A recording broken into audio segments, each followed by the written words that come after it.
بسم الله الرحمن الرحیم. السلام علیکم. امید لرم زمارونو خویندو چې ټول بخیر د صحت په جامه کې به او الله مو همیشه خوشاله لره. نن درته د الله پاک صفاتی نوم المجیب جل جلاله د دې معنی او څو خاصیتونه دي دا خیمه چې زموږ د باره به کې ډېرې فایدې او برکتونه دي. نو دا ویډیو به تر اخره پورې ضرور سره ګورئ او د نورو دوستانو سره به هم د ثواب په نیت باندې ضرور شریک کوئ. زمارونو خویندو المجیب جل جلاله دا د الله پاک صفاتی نوم دی.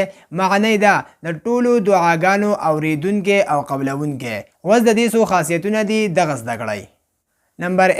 نمبر 1 خاصیت دا دی زمارونو خویندو چې څوک هم په کثرت سره یا مجیب دا وایي نو ان شاء الله د دعاګانې به د الله په دربار کې قبلیږي.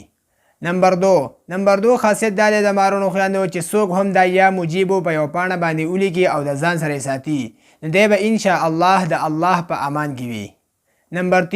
نمبر 3 خاصیت دا دی زمارونو خویندو چې چا هم په سر باندې درد وي نو هغه باندې 3 پیری دا یا مجیب څوک ووایي او دم کړي نو ان شاء الله د سر درد به لري شي.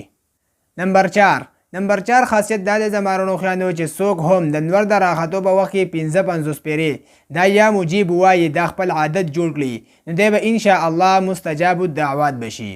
نو دا دوستانو د المجیب جل جلاله د دې څو خاصیتونه امید ده چې تاسو به پوه شوئ. دا ویډیو د نورو دوستانو سره به ضرور شریک کړئ. موږ په خپل دعاګانو کې ضرور یاد ساتئ. تر د بلې ویډیو پورې راکړئ اجازت. جزاک الله.